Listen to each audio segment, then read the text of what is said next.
Ici, aucun travail du sol depuis 4 ou 5 ans. Donc c'est très propre. Les chaumes de blé sont là. Il reste un peu de polysulfate. On voit que la vie du sol est active. Ça fait plaisir.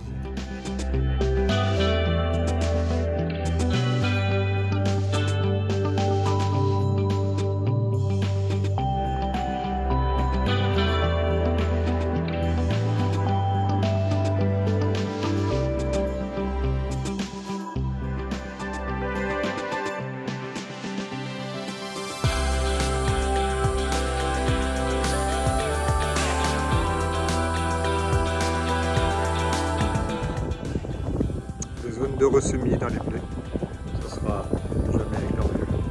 Le but c'est d'avoir des racines qui sont quand même présentes dans le sol pour ne pas perdre en structure. C'est des sols qui se déstructurent naturellement, les sableux. Le but c'est d'avoir un bon vert en permanence. Ça représente 7-8% de la surface comme de blé cette année qui sont comme ça. C'est du tout rien parce que tout le reste c'est plutôt comme ça.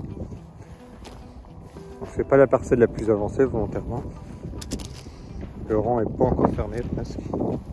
Interrang 25.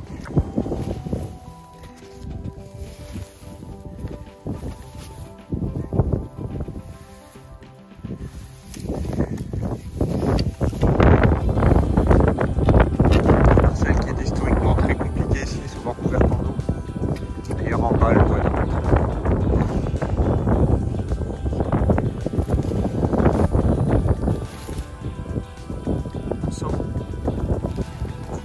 les chevelures racinaires. Ici, il n'y a pas eu de travail du sol depuis 4 ans. Moi.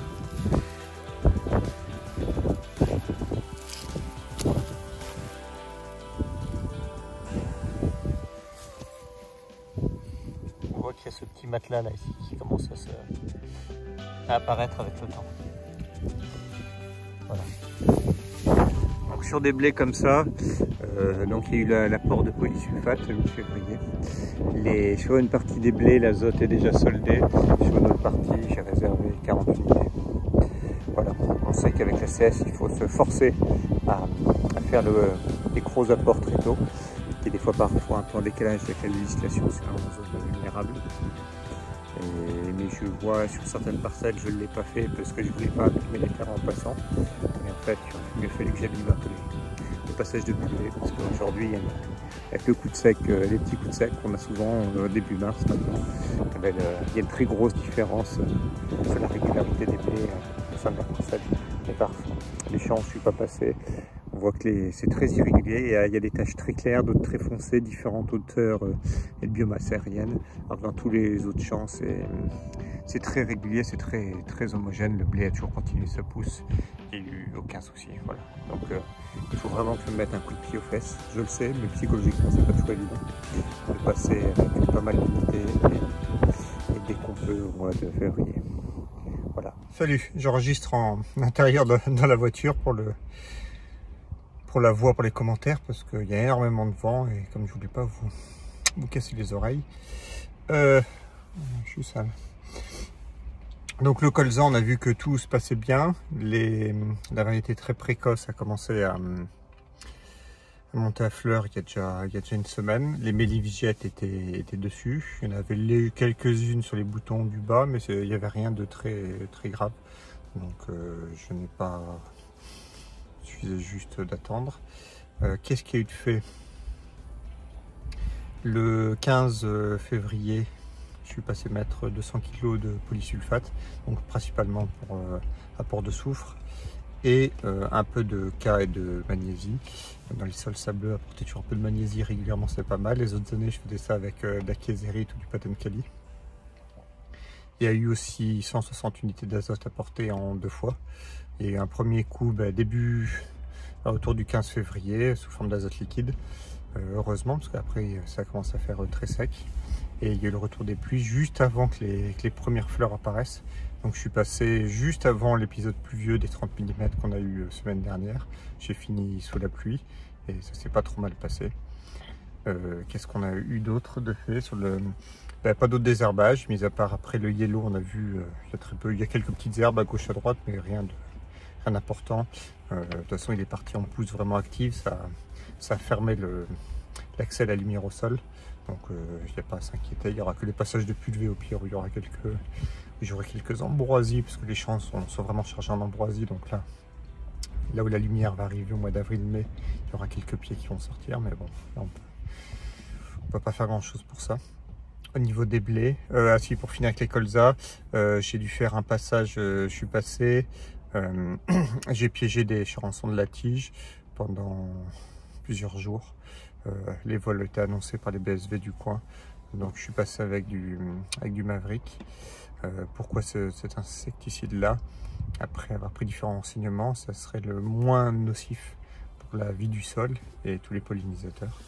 Donc je suis passé, oh une tique, je suis passé avec cet insecticide et j'ai profité pour passer, j'ai également rajouté de l'Epsotope, bore et molybdène. Voilà, donc à mon avis maintenant la prochaine intervention ça sera fongi en pleine floraison. Alors comme je suis pas un grand habitué du colza, c'est que la deuxième année que j'en fais vraiment sur une grande surface. Donc l'année dernière mon passage de fongi était un peu précoce, c'était pas psychologiquement, j'avais du mal à attendre en fait la pleine floraison. Donc là je vais bien mettre un coup de frein. J'ai bien appris l'intérêt des différentes matières actives pour protéger selon les maladies. C'est-à-dire si on passe en 2 fois avec deux demi-doses, en fait on ne vise pas la même chose au début et à la fin. Ça je l'avais pas saisi l'année dernière. Donc voilà comment ça se passe. Globalement, je suis assez satisfait de l'ensemble des colzas cette année. 100% des colzas semés ont été gardés. Ça se passe pas mal. Voilà. Pour la partie blé, donc il y a eu un premier, donc 100 kg de polysulfate ont été mis le début février, enfin le 15 à peu près, en même temps que pour les colzas. J'ai fait un premier rapport d'azote à ce moment-là, de quasiment la moitié de la dose. Et on sait qu'en ACS, il faut se forcer à passer assez tôt. Donc il y a quelques champs où je ne suis pas passé et je l'ai vu, ça a marqué le pas.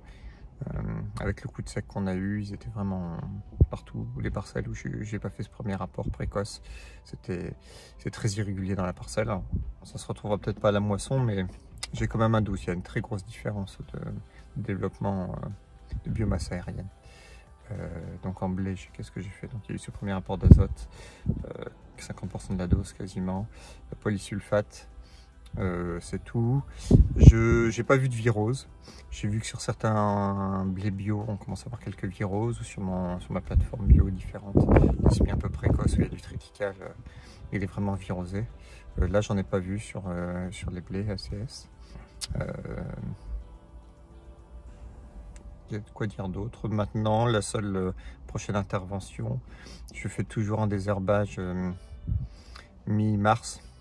J'essaie de faire ça avant la fin avril. C'est des champs qui sont chargés en ambroisie, en follavoine et en charton, de par la façon où ils ont été cultivés avant. Donc je passe avec une demi-dose,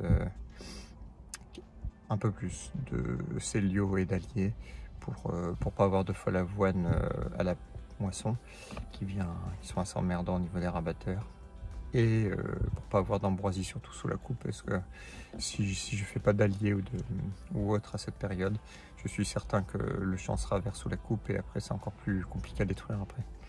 Donc là, un moment avant de juste être naissante, alors j'ai l'impression qu'avec les années j'en ai vraiment de moins en moins.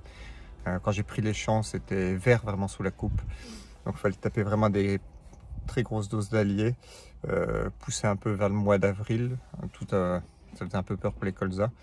Là, je passe en 15 et 20 grammes, j'essaye de ne pas dépasser la date du 1er avril, ça fait que j'ai jamais été embêté par les couverts, pour les levées de couverts et de colza pour l'instant.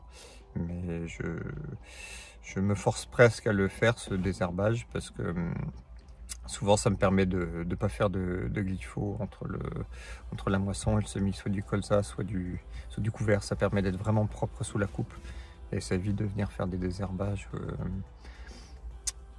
en plein été où les conditions de toute façon sont rarement optimales. Et là, juste sur les plantules, ça, on passe à des coûts très faibles.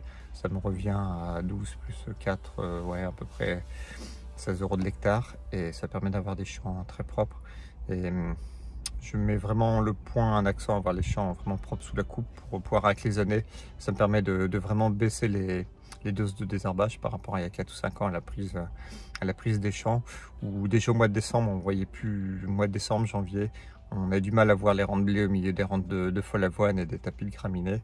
Et après, c'était couvert d'ambroisie là-dessus avec le non-travail du sol strict. Et j'ai pas baissé la garde sur les premières années de désherbage.